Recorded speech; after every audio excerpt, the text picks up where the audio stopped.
Okay, I don't know whether you can see it over there. Suppose I can turn the spotlight on. There's my neighbour's Mazda B2000. Got to do some work with it tomorrow. But in the meantime, I've got a few things I've got to do to it. Namely, replace or put another bolt in the starter motor mounts. So I'll do that now. Thought I might as well give you a bit of a look at it.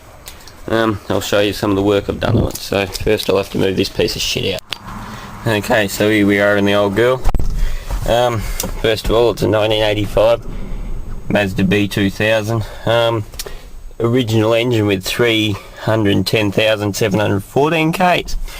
Turn that off. And it's got no blow-by, starts like a dream, runs like a dream. So I'll give it a little bit of choke because it's cold. Normally it doesn't need any choke. A few pumps.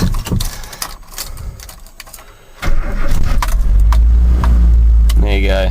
That's a cold start. So anyway, reverse.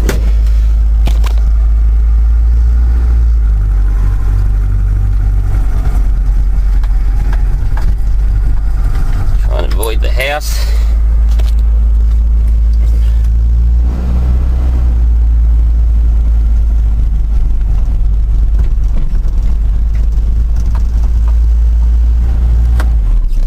There we go. Normally you don't need any choke.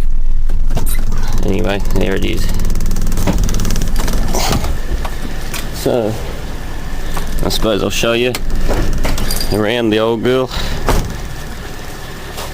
It's carbureted 2 litre engine, which I'll just put the bonnet up, hope the camera doesn't fall. Timing belt, carbureted. It's got a double barrel, I think it's Holly downdraft. No, it can't be Strongberg, I think. I can't remember anyway. Distributor fed, so it's none of the electronic shit. And as you can hear, it runs like an absolute dream. So I'll just turn her off.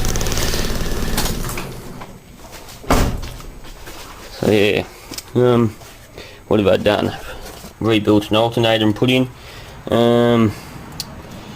Reconditioned the, well not reconditioned, but serviced up the emission system, which I won't actually tell you what I did because it's probably, yeah, anyway. Replaced points, distributor cap, rotor, all that normal stuff, condenser, obviously oil changes, carby clean, what else? Replaced a few other things, headlights, starter motor, all that sort of jazz. And as you can hear, it runs like an absolute dream. You know, because I've actually got the video on YouTube of me changing the points, and after I changed the points and actually tuned it up properly, it's been running absolutely beautifully ever since. And my neighbour reckons in all the years he took it to a service station or a garage to get serviced, and never ever run this good. So I mean, all you need to do is spend a bit of time with things, I suppose. So anyway, we'll jump under and put another bolt in that starter motor. And I might actually try pushing that dint out, because a tree landed on it here, as you can see, and sort of fucked it up a bit. And up there, somewhere there.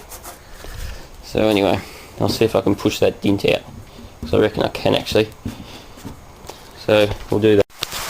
Okay, so there was a big dint here, which I can even prove to you with the bend in that. If I put it up to against something straight, you can see how bent that was.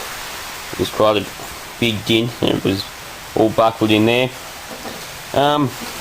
So I got that out, which all I did was undo the mud guard. Got my hand up behind there. You push it forward with a bit of pressure, then you just hit the points along the seam of the dint with a hammer, and what that does is releases the tension and lets it stay outwards. So I've done the same thing at the back here. There was quite a big dent there as well. You can see my hammer marks there, which really isn't much of a worry compared to the rest of the car.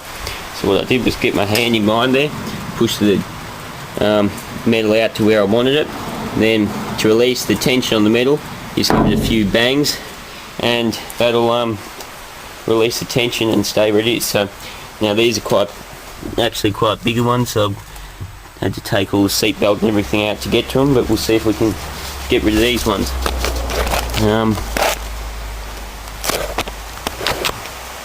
Yeah, we'll see how we go. So, got my piece of wood and my hammer.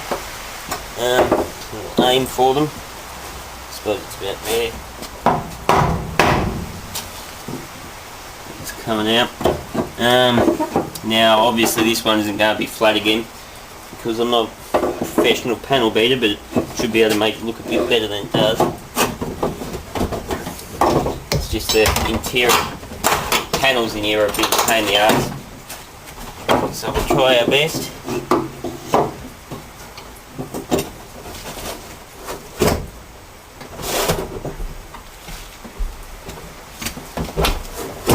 Can't get a hammer swing to it.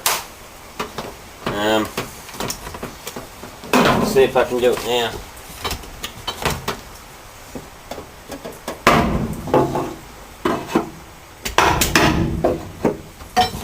How's that? It's better getting there. It's a matter of lining it up's the problem.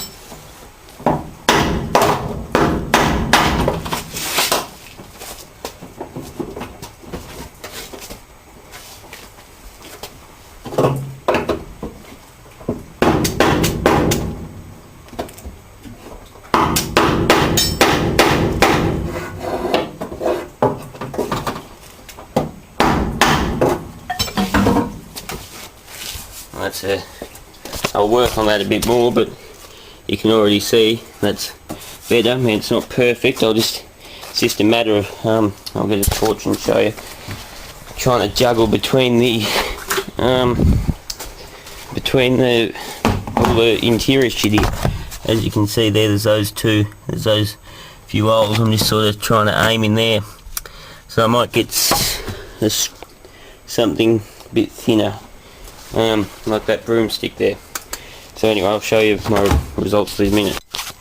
Okay, YouTubers, so got to do a bit more work on this one, but this tint just here, you can see it's still noticeable in this area, but there's not much you can do about that.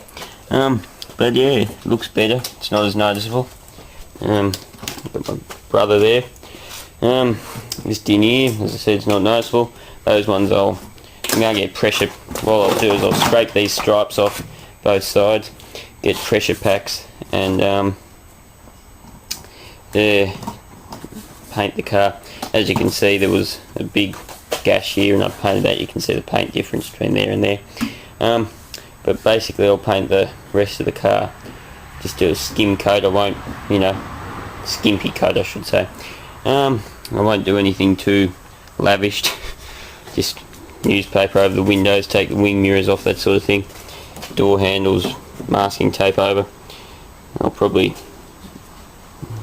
cover these up, take the bars off, paint her all up, and then she'll look alright. But that's not noticeable, that's barely noticeable. There's a few left on the back. There's one there that's going to be a bust to get out because you can't really get up in there. There was one there, not noticeable anymore, and there's one there that I've pressed out. You can still see the indents a bit, but if you didn't have that patch there, you wouldn't even know it. So yeah, it looks a bit better now, a bit more respectable.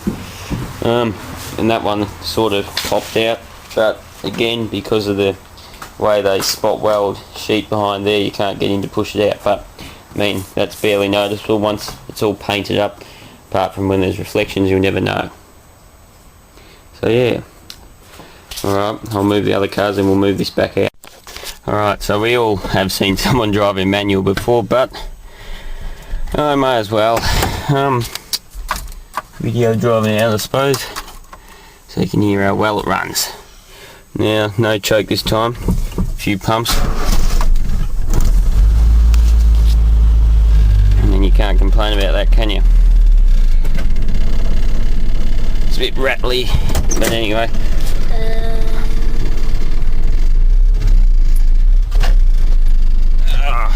I had the wheel on full lock. What about that?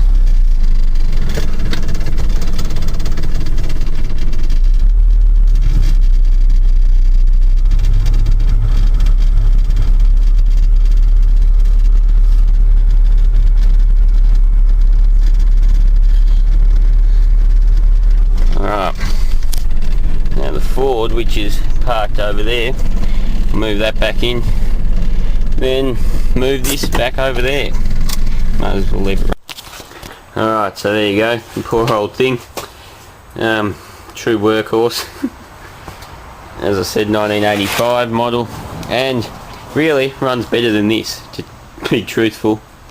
Yeah, so anyway, just thought I'd show you. This is a compressor Aussie 50 gave me to use as an air compressor.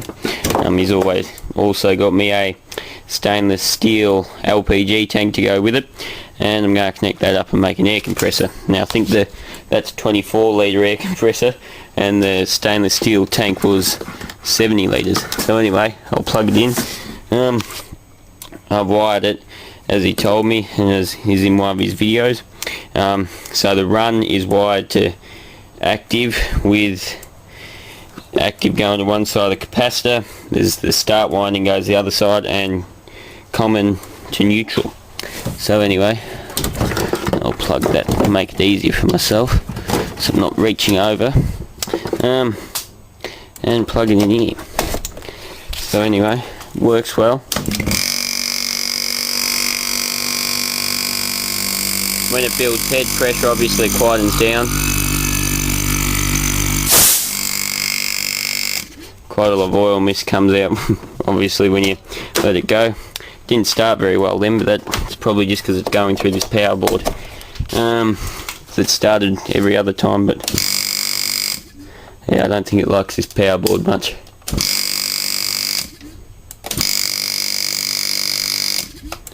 There ain't no problems with that. So anyway, that's that. I'll see you all later.